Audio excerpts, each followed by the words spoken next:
भगवान बुद्ध, भारतीय घटनेचे शिल्पकार, बोधिसत्व परमपूज्य डॉक्टर बाबासाहेब आंबेडकर या महामानवाच्या आठव्या विचाराला प्रथमतः वंदन करतो.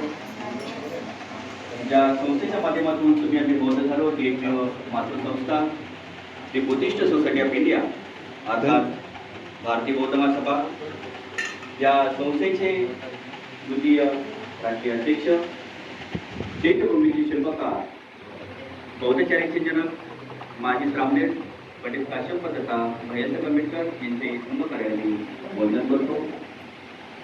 या संस्थेचे संरक्षिका आदरणीय वीरताई आंबेडकर यांचे धम्मकार्याने वंदन करतो. या संस्थेचे कार्याध्यक्ष आणि समता समितीचे अध्यक्ष आदरणीय डॉक्टर भीमराव आंबेडकर साहेब यांचे धम्मकार्याला वंदन करतो. आज या राष्ट्रीय वर्षभर प्रवचन मालिकेसाठी उपस्थित असलेले मुंबई कार्यालय प्रमुख आदरणीय एस के पटेल साहेब यांनाही सुद्धा सगळी जय भीम करतो. त्याचप्रमाणे चैत्यभूमीचे व्यवस्थापक आदरणीय प्रदीप कांबळे साहेब यांना सुद्धा जय भीम करतो. त्याचप्रमाणे महाराष्ट्र राज्याचे प्रभारी संघटक जयवंत लवंडे साहेब यांना सुद्धा सविनय जय भीम करतो.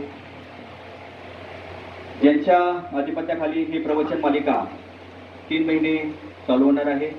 ते मुंबई प्रदेशचे संस्थापक उपाध्यक्ष विलाजी भबळे साहेब यांना सुद्धा सगळी जय भीम करतो. सुदीप बनसोडे गुरुजी, त्याचप्रमाणे सागर गांगोडे गुरुजी, अशोक लोखंडे आणि या ठिकाणी उपस्थित असलेले पौर्णिमाताई भोसले, वंदनाताई सावंत, त्याचप्रमाणे शालिनीताई गवळी यांना सुद्धा आणि उपस्थित असलेले सर्व प्रशिक्षित बौद्धचार्य, उपासक उपासिका, बालबालिका या सर्वांना सगळे जय भीम करतो. आजचा जो विषय आहे बौद्ध धर्म आणि विज्ञान. विज्ञानाने प्रचंड प्रगती केलेली आहे. जग अतिशय आपल्याला जवळ आल्यासारखं वाटते, परंतु ही विज्ञानाची जी प्रगती सहज झालेली नाही. त्याच्यासाठी जे वैज्ञानिक असेल त्यांना सुद्धा काही त्याग करावा लागलेला आहे, बलिदान द्यावं लागलेलं आहे, त्रास सहन करावा लागलेला आहे. अशाच पद्धतीने आपला बौद्ध धर्म सुद्धा आहे. बौद्ध धर्माचा प्रचार आणि प्रसारासाठी सुद्धा त्रास झालेला आहे, त्याग करावा लागलेला आहे, बलिदान द्यावं लागलेलं आहे. उदाहरण जर म्हटलं तर धर्माचा प्रचार आणि प्रसारासाठी महामहिंद्र संघमित्रासारखे सिलोनला जे राजपुत्र होते ते राजपुत्र सुद्धा त्यांना सिलोनला या ठिकाणी जावे लागलेले आहेत. जे काही आपले भिक्षू आहेत, भिक्षू संघ आहेत, त्यांना सुद्धा या ठिकाणी त्याग करावा लागला आहे, बलिदान द्यावं लागलेलं आहे. आणि नंतर कुठेतरी आपला धर्म सुद्धा परिवर्तित झालेला आहे. आपण बघतोय की महामारीच्या काळामध्ये कोरोनामध्ये सर्व जग थांबलं होतं, परंतु आपले आंबेडकर चळवळ ही कधी थांबलेली नाही. आपण सुद्धा या महामारीच्या मध्ये आपल्या महापुरुषांची जयंती साजरी केलेली आहे, बुद्ध जयंती साजरी केलेली आहे, बाबासाहेबांची जयंती साजरी केलेली आहे. म्हणजे या ठिकाणी आपली ही आंबेडकर चळवळ आहे, ही आंबेडकर चळवळ कधी थांबत नाही. म्हणून या ठिकाणी भैयासाहेबांचं एक वाक्य मला या ठिकाणी आठवते की ही आंबेडकर चळवळ जी आहे ही लोखंडाची चणे पाचवणारी ही आंबेडकर चळवळ आहे. भैयासाहेबांचं वाक्य. आणि याच्यावरूनच या ठिकाणी वामनदादा कळलं. ते म्हणतात, वादळ वारा पाऊस धारा कुणी नामा शिवे, तुफानातले दिवे आम्ही तुफानातले दिवे. या ठिकाणी आपल्याला बौद्ध धम्म आणि विज्ञान हे आपल्याला जाणून घ्यायचं आहे. सुरुवातीला आपण धम्म बघूया. धम्म म्हणजे काय? तर धम्म म्हणजे निर्मळ जीवन जगण्याचा मार्ग म्हणजे धम्म. हा परीक्षेला तुम्हाला येणार प्रश्न, कधी कधी विचारतात बौद्धचार्याच्या परीक्षेला. धम्म म्हणजे निर्मळ जीवन जगण्याचा मार्ग, जीवन शुचिता राखणे म्हणजे धम्म. आता यापुढे आपण बघूया धम्म तर जाणवलाय. बौद्ध धम्म म्हणजे काय? या ठिकाणी आपण बघतोय बौद्ध धम्माची या ठिकाणी व्याख्या या ठिकाणी आहे. बौद्ध धम्म म्हणजे एका माणसाने दुसऱ्या माणसाशी माणुसकीच्या नात्याने वागणे म्हणजे बौद्ध धम्म. हा आपला बौद्ध धम्म सांगितलेला आहे. एका माणसाने दुसऱ्या माणसाशी माणुसकीच्या नात्याने वागणे म्हणजे हा बौद्ध धम्म आहे. आपला विषय सुद्धा तसाच आहे. आपण बौद्ध धम्म आणि धम्म आणि विज्ञान म्हणून या ठिकाणी बौद्ध धम्म म्हणजे काय आणि धम्म म्हणजे काय हे आपल्याला माहीत असणं गरजेचं आहे. आता या ठिकाणी आपण धम्म म्हणजे काय या ठिकाणी जाणून घेतले. मग आता विज्ञान म्हणजे काय?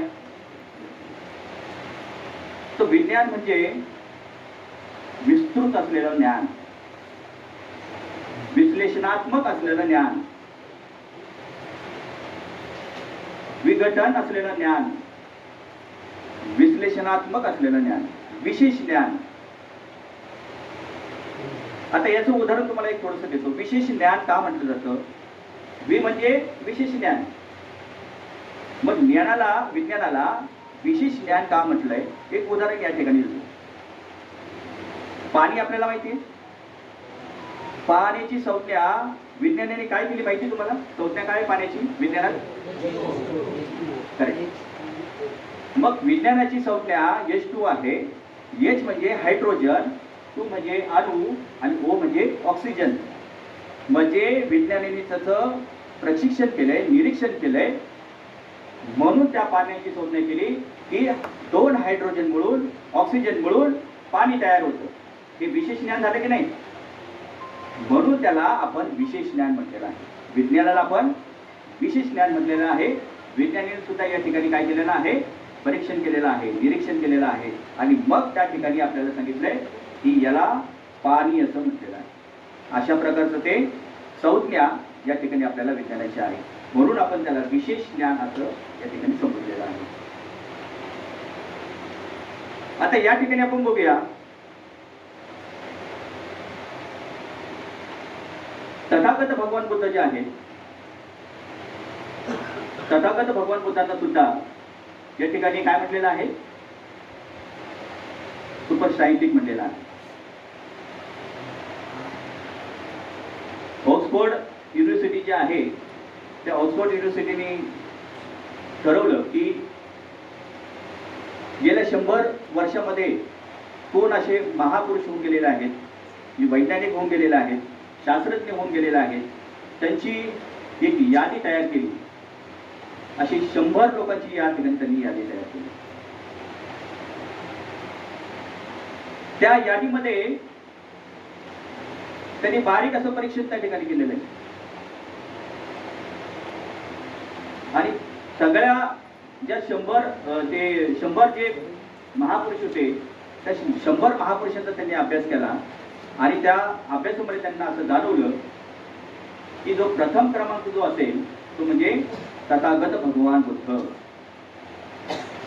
या 100 लोकांपैकी महापुरुष म्हणून तथागत भगवान बुद्धांचा त्या ठिकाणी प्रथम क्रमांक दिलेला आहे.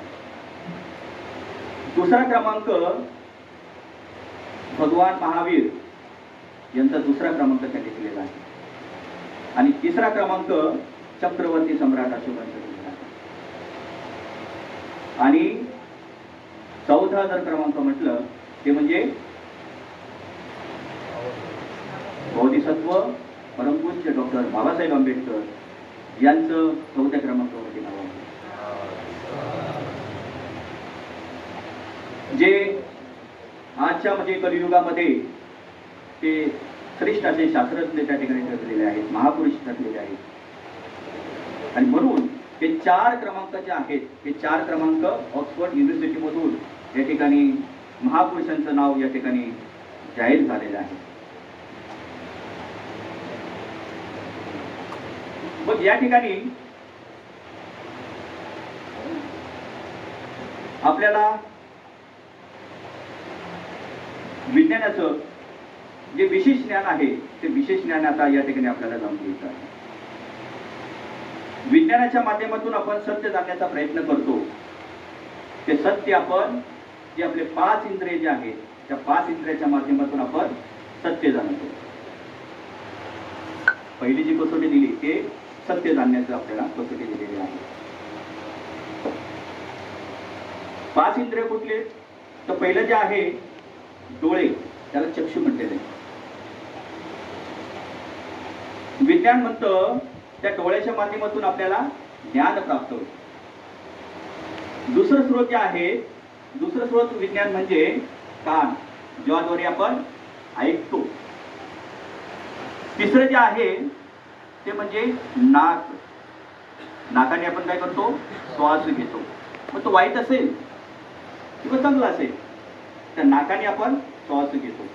आणि चौथा जो आहे तो म्हणजे जीभ.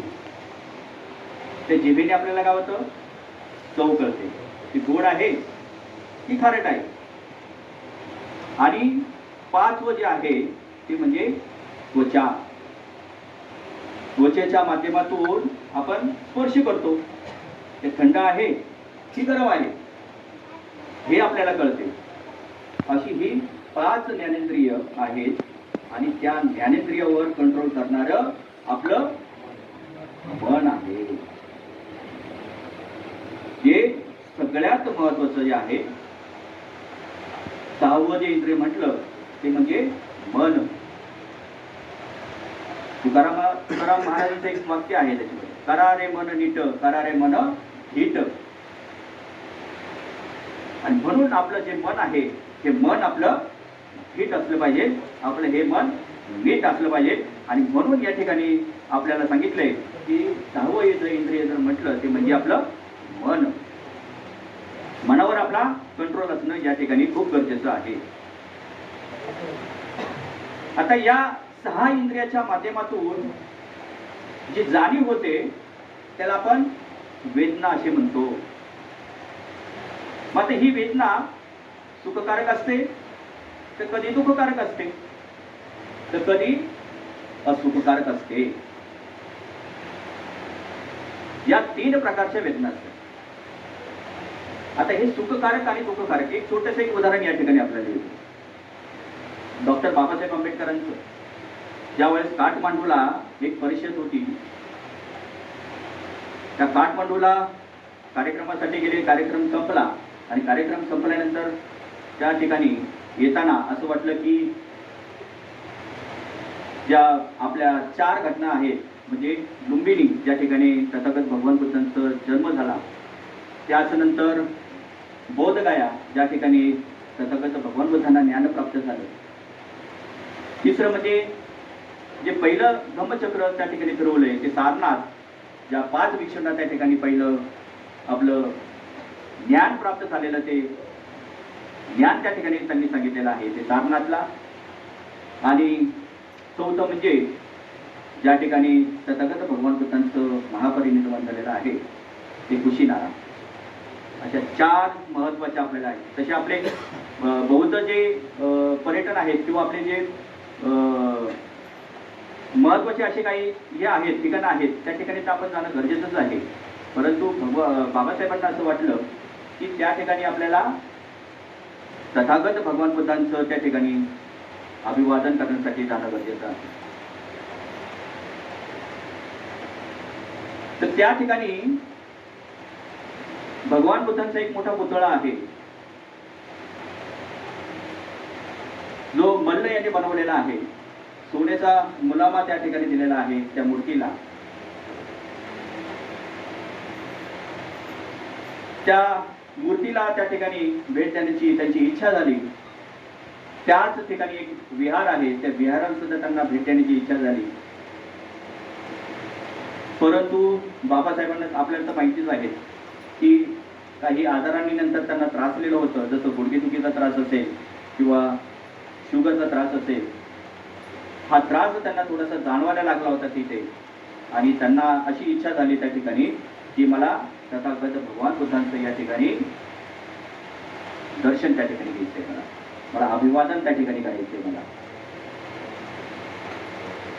परंतु त्यांच्या गुडघ्याच्या त्रासामुळं त्यांना ते शक्य झालं नाही आणि ते पुन्हा आपल्या हॉटेलवरती जाऊन गेले. हे मी उदाहरण याचं सांगते, सुखकारक आणि दुःखकारक. हॉटेलवर गेले, हॉटेलवर गेल्यानंतर त्यांना चेन पडाना की मी एवढ्या जवळ आलो परंतु मी तथागत भगवान बुद्धांना हे अभिवादन केलं नाही. पुन्हा दुसऱ्या दिवशी त्यांनी अतिशय स्फूर्तीने त्या ठिकाणी जाण्याचा प्रयत्न केला आणि त्या ठिकाणी जे सोन्याची गुलामा दिलेली जी मोठी मूर्ती आहे त्या मूर्तीला त्यांनी अभिवादन केलं, त्या विहारात जाऊन त्यांनी अभिवादन केलं आणि नंतर त्यांच्या मनाला कुठेतरी सुख त्या ठिकाणी आलं. हे अशा प्रकारचं हे सुखकारक आणि दुःखकारक आहेत. आणि म्हणून ह्या तीन वेदना आपल्याला त्यांनी सांगितलेल्या आहेत. आणि ह्या तीन वेदना, या तीन वेदनांना खऱ्या अर्थाने संज्ञा असं त्या ठिकाणी म्हटलेलं आहे. वेदना चांगली की वाईट अशी संज्ञा दिल्यानंतर जी प्रवृत्ती बनते तिला संस्कार असं म्हटलं जातं.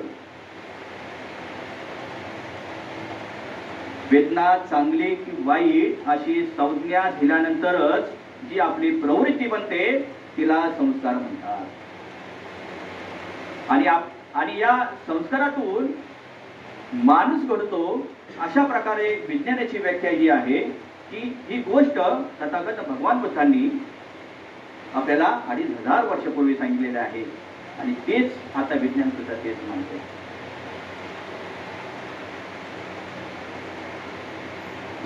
एक उदाहरण या ठिकाणी देतोय. भगवान बुद्धांना ज्ञान प्राप्ती झाली, ध्यान साधना केली.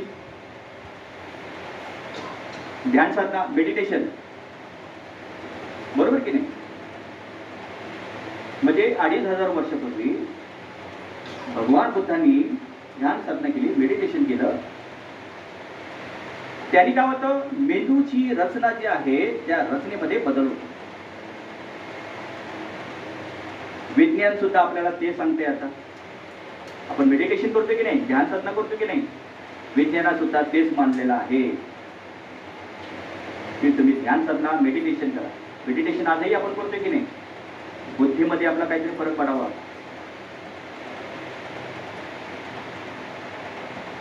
सांगायचं तात्पर्य असं की जे भगवान बुद्धांनी त्यावेळेस केले ते विज्ञान सुद्धा आता तेच करते. म्हणून या ठिकाणी बौद्ध धम्म हा विज्ञानाशी कसा सुसंगत आहे.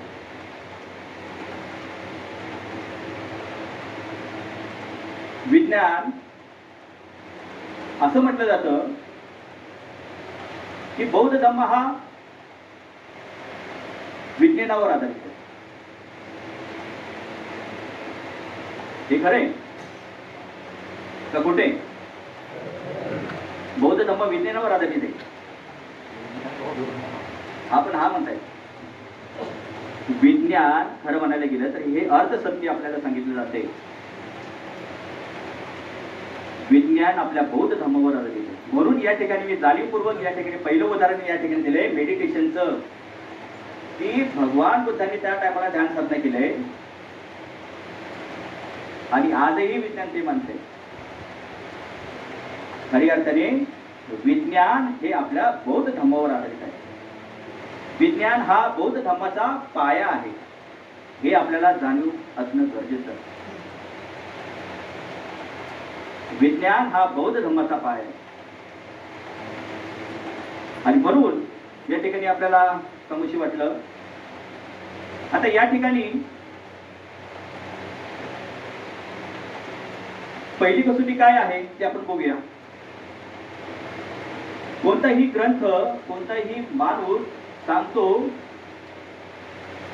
म्हणून आपण तो गृहीत धरवणे, त्याची तपासणी होणं गरजेचं आहे.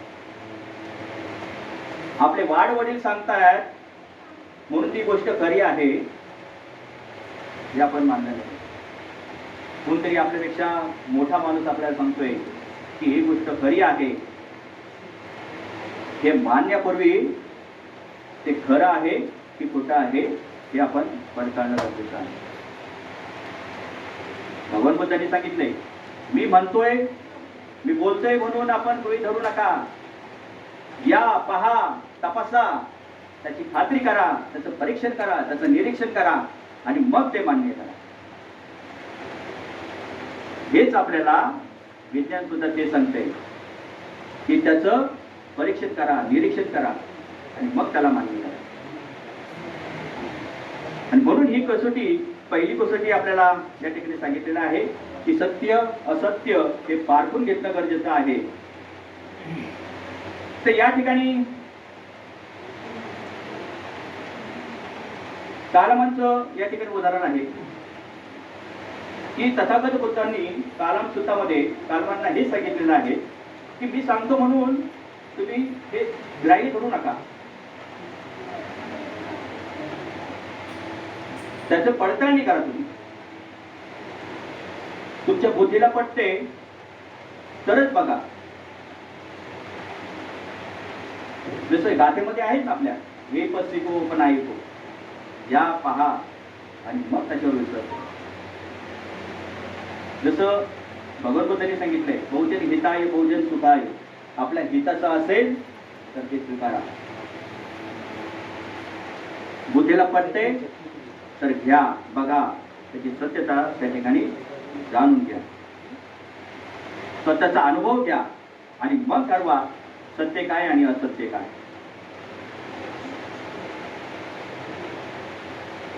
दुसरी कसोटी या ठिकाणी बघूया की विश्व हे विशिष्ट नियमांनी बद्ध असून त्याचे ज्ञान प्रयोग करताना म्हणजे सिद्ध करा. जसं ऋतू आहे, 3 ऋतू आहे आपल्याकडे, पावसाळा, हिवाळा, उन्हाळा, याप्रमाणे विश्व देखील विशिष्ट नियमाने बद्ध आहे. हेच बुद्धांनी आपल्याला सांगितलेलं आहे की कर्मानुसार सर्व गोष्टी होतात आणि हे ज्ञान देखील प्रयोगाने सिद्ध झाले पाहिजे. या ठिकाणी कर्म सांगितलेलं आहे आपल्याला. जसं तुम्ही कर्म कराल तसं तुम्हाला मिळणार. बरोबर. तुमच्यातलंच एक उदाहरण देतो. जर कोणी कोणाच्या तोंडात मारलं, थोबाडीत मारलं, तो काय करेल? त्याला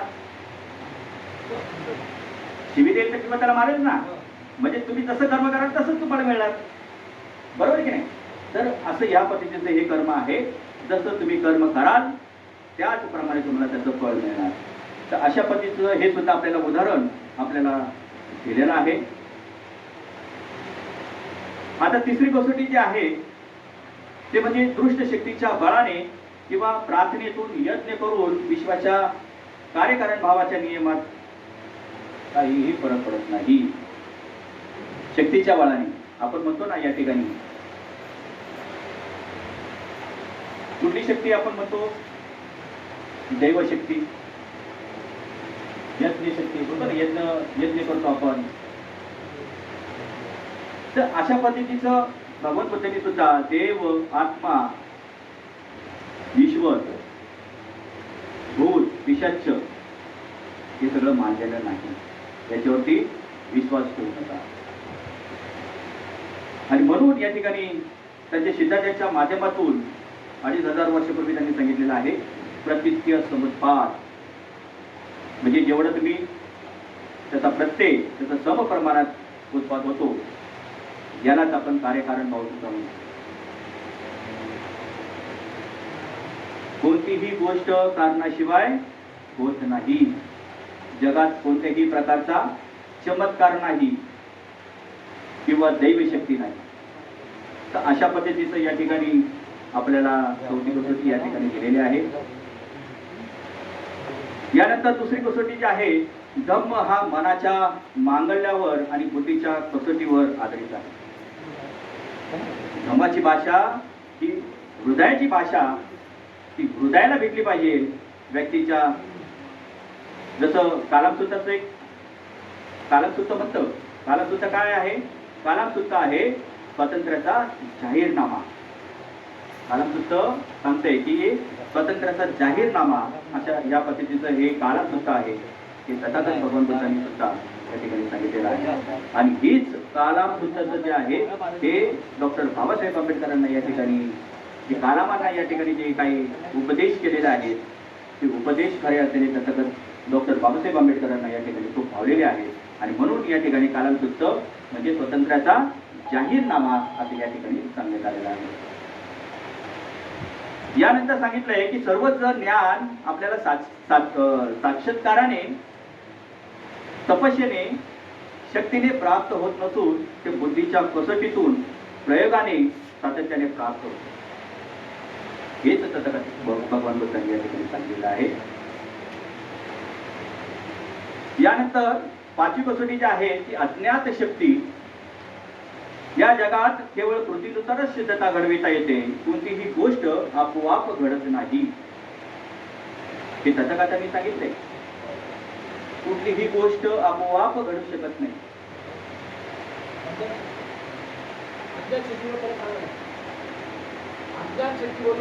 हा हा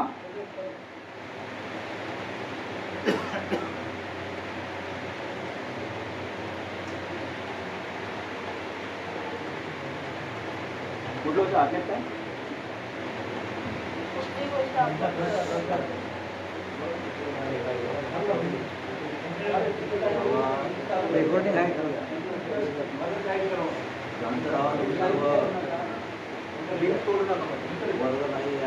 हा त्याच्यानंतर आपण बघूया. सांगायचं असेल की सर्व जे ज्ञान आहे ते साक्षात्काराने होत नाही तर त्या तपस्येच्या शक्तीने प्राप्त होत नसून ते बुद्धीच्या कसोटीतून प्रयोगाने सातत्य घेतात. आपण प्रयोग करतो की नाही. विज्ञानामध्ये प्रयोगशाळा आहे की नाही. म्हणून त्या ठिकाणी सांगितलंय की बुद्धीच्या कसोटीतून आणि प्रयोगाने सातत्याने प्राप्त होते आणि तेच तथागतांनी सांगितलेलं आहे.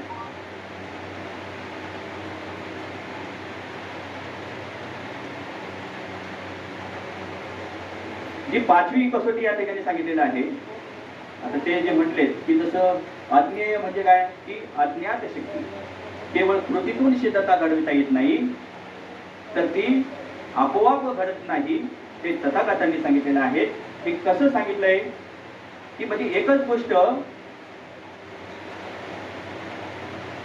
अनित्य नाही. त्याच्यात काहीतरी थोडासा बदल होत असतो. मग हा बदल कसा होतो किंवा हा बदल काय सांगितलं त्यांनी की जसं 108 डिग्रीचं भारतामध्ये आपण काय करतो पाणी उकळतंय. सपोज भारतामध्ये जर 108 डिग्रीचं पाणी त्या ठिकाणी उकळत असेल तर तशाच पद्धतीचं इंग्लंडमध्ये असेल तुमचं फ्रान्समध्ये असेल किंवा अमेरिकेमध्ये असेल तीच अवस्था असणार. हे या ठिकाणी सांगितलेले आहे की अज्ञात शक्ती या ठिकाणी होऊ शकत नाही. जसं आहे तसंच्या तसंच होणार. जे या ठिकाणी आपल्याला जसं विज्ञान म्हणते की 108 डिग्रीचं पाणी जर भारतात या ठिकाणी उकळते तर अमेरिकेमध्ये सुद्धा तशाच पद्धतीचं 108 डिग्रीचं पाणी तिकडे सुद्धा उकळणार. आणि म्हणून या ठिकाणी सांगितलेलं आहे की कुठलीही गोष्ट कृतीतून सिद्धता घडविता येते. आता या ठिकाणी आपण बघूया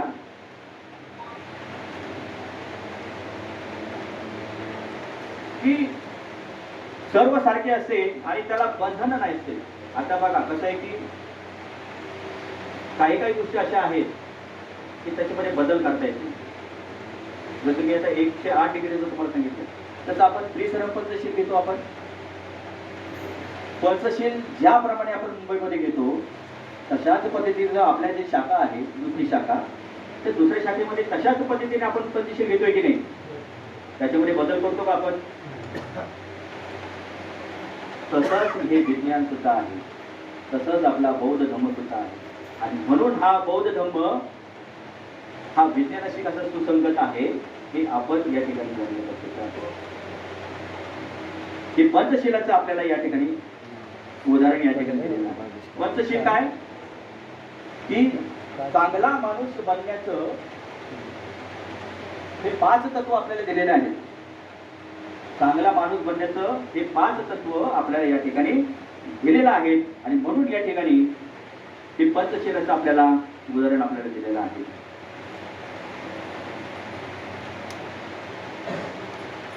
आता या ठिकाणी विज्ञानाने सांगितलंय की पृथ्वी स्वतः भोवती फिरते, बरोबर की नाही? जो एक शास्त्रज्ञ होता, त्या शास्त्रज्ञाने सांगितलं,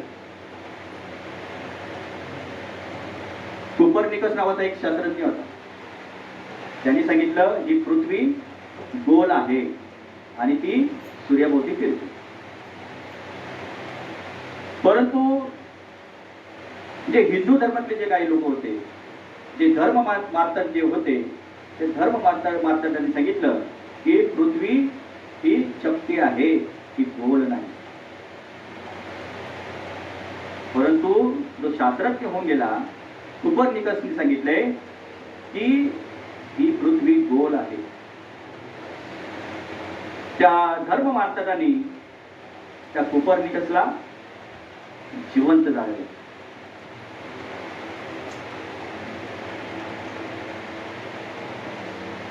यानंतर ब्रुनो नावाचा शास्त्रज्ञ आला. 16व्या शतकामध्ये ब्रॉन नावाचा जो शास्त्रज्ञ आला, त्या शास्त्रज्ञाने सुद्धा ते सांगितलं की पृथ्वी गोल आहे आणि ती सूर्याभोवती फिरते. त्या धर्म मार्तकांनी सुद्धा ब्रॉनला नजर कधी केलं आणि त्याला फाशीची शिक्षा दिली.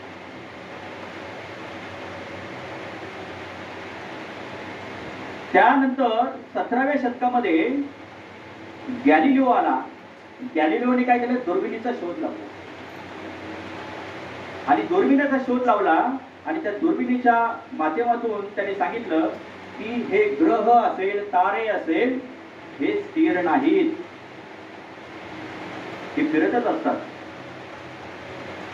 परंतु हे जे धर्म मार्तक जे होते त्यांनी सांगितलं की हे स्थिर आहेत, हे फिरत नाही आणि आमच्या शब्दाच्या पलीकडे तुम्ही जर जाताल तर तुम्हाला मृत्यूदंड त्या ठिकाणी दिला जाईल. मग गॅलिलिओला समजलं की बाबा या ठिकाणी आपल्याला सुद्धा या ठिकाणी शिक्षा होणार आहे.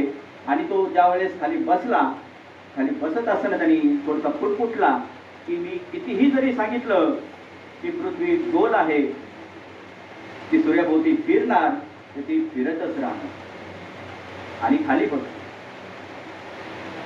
ते त्या लोकांनी ऐकलं, धर्म मार्तकांनी, त्याला सुद्धा त्या ठिकाणी शिक्षा देण्यात आलेली आहे.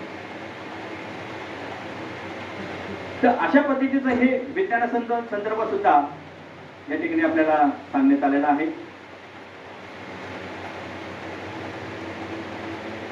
यानंतर 6वी जी कसोटी आहे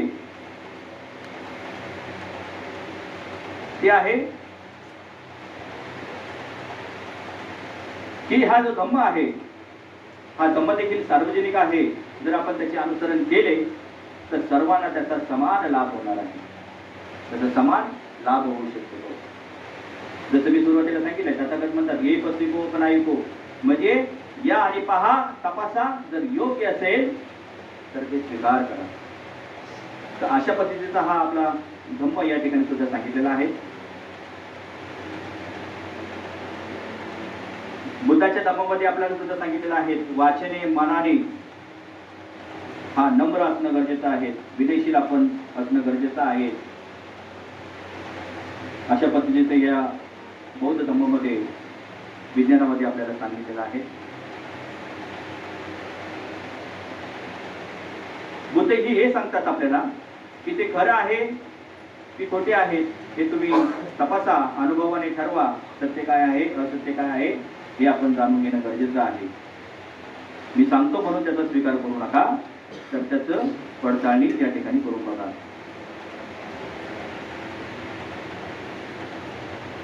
बौद्ध धम्म, जसं मी सांगितलंय की बौद्ध धम्म हा